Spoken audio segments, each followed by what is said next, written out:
नमस्कार दोस्तों, आप सभी को मेरा मोटिवेशनल चैनल में स्वागत है। आशा करती हूँ आप लोग ठीक होंगे। कहानी से हमको बहुत सारा सीखने को मिलता है। कहानी ऐसा एक चीज़ है जो आदमी को जीने की जरिया बनाता है, जीने का रास्ता दिखाता है। अगर हमारे जीवन में गरीबी, निराशा, असफलता, ताने कुछ नहीं होता तो हमको सारा चीज़ ऐसे ही मिल जाता, तो हम जीवन का सारा सुख ले पाते नहीं। अगर हमारे जीवन में सारा चीज़ ऐसे ही चलता रहेगा, आसानी से मिल जाएगा, तो हमें किसी चीज़ का कभी पता ही नहीं चलेगा। तो उसी के ऊपर एक कहानी है, जो कहानी आप सुनने के कहानी है, जो कहानी हमको जीवन जीने की आशा दिखाती है। तो चलिए शुरू करते आज की कहानी। नवीन अपनी परेशानियों से जूझ रहा था। उसे लगता था कि एक अकेला वही संसार का सबसे दुखी व्यक्ति है। सिर्फ उसी के जीवन में तमाम मुसीबतें हैं।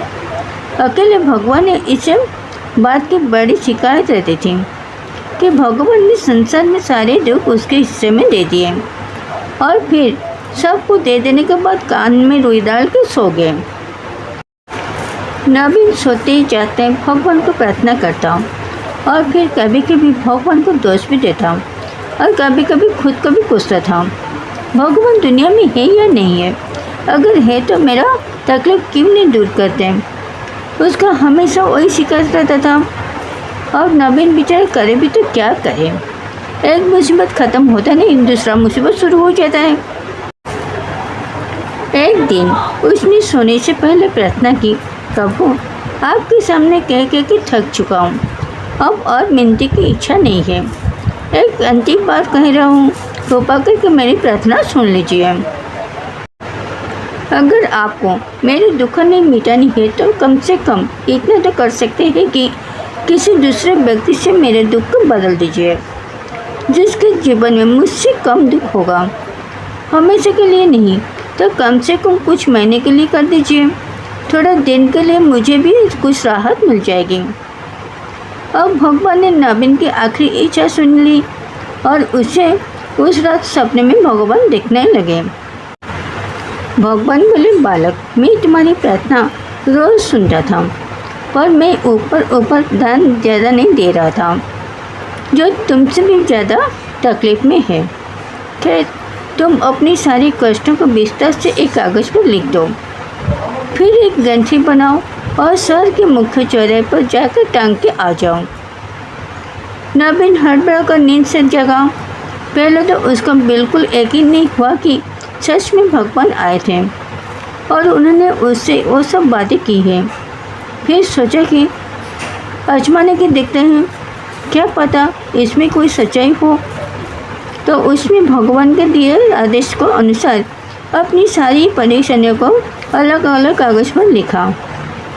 इतनी परेशानियाँ लिख डाली कि सच में कागज़ का ढेर खड़ा हो गया और उसे गंठी में ही बांधना पड़ा। अब नवीन ने अपनी गंठी उठाई और पहुंच गए चौराहे पर। लेकिन यहाँ पहुंचकर चौराहे का नज़ारा देखकर अचंभे में पड़ गया। उसने देखा कि चौराहे पर तो पहले से ही लोगों की लंबी लाइन लगी हुई है, जो उसी की तरह अपने अपने दुखों की बड़ी बड़ी गंठी लेके आ गए थे। आखिर वो चक्कर क्या है?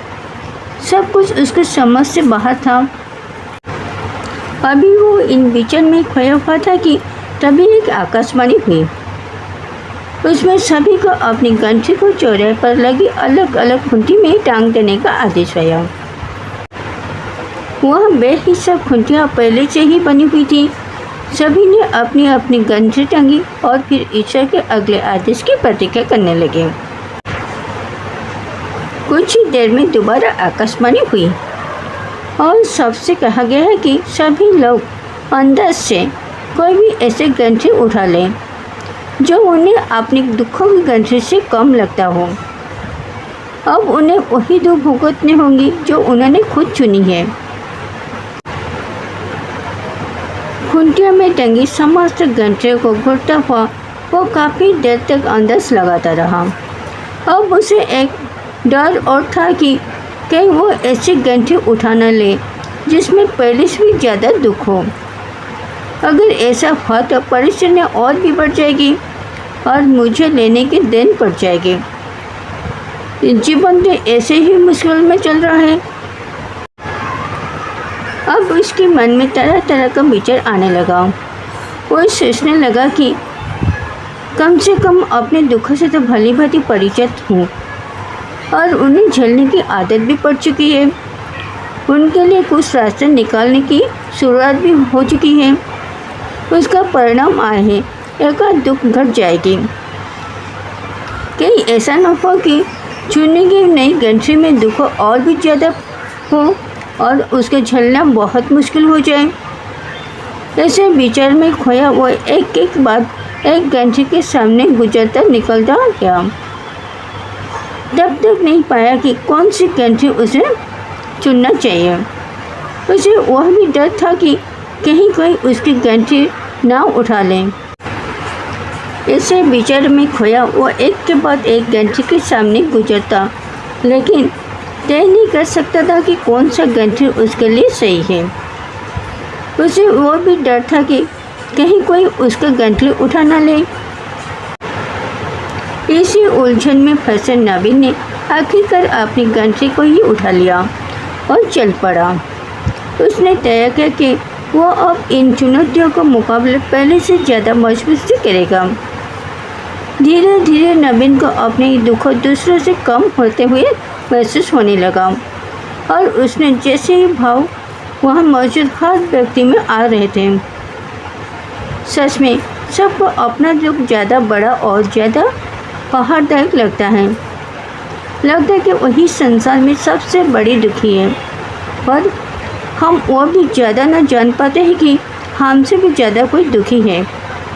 कितने ही ऐसे लोग ऐसे जिन्हें ही दो वक्त की भोजन भी नहीं कितने भी ऐसे लोग हैं जिन्हें दो वक्त की रोटी भी नसीब नहीं होता। सच में सबको अपना दुख ज़्यादा बड़ा और ज़्यादा पहाड़ जैसा लगता है। लगता है कि वही संसार में सबसे बड़ा दुखी प्राणी है, पर हमसे भी कोई ज़्यादा दुखी है, हमसे भी ज़्यादा तकलीफ किसी का भी है। कितने ही ऐसे लोग हैं जिन्हें दो वक्त की रोटी भी नसीब नहीं होता। कभी किसी की शानदार कोठी के आगे से गुजरते हुए यदि वो ख्याल बार बार आए, तब जब किस्मत बढ़ रही थी तब वो इस आदमी से पीछे क्यों रह गया। अगर आगे रहता तो उसे भी ऐसा सुख और ऐश्वर्य प्राप्त होता।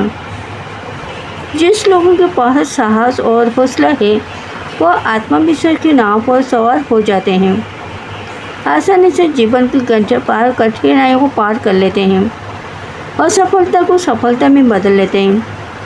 और कुछ ऐसा लोग हैं जिन्हें कुछ करना नहीं है, निराशा नजर आता है, वही लोग पीछे रह जाते हैं। जरा ऐसे लोग के बारे में सोचिए जो जीवन मृत्यु के बीच उलझ रहे हैं।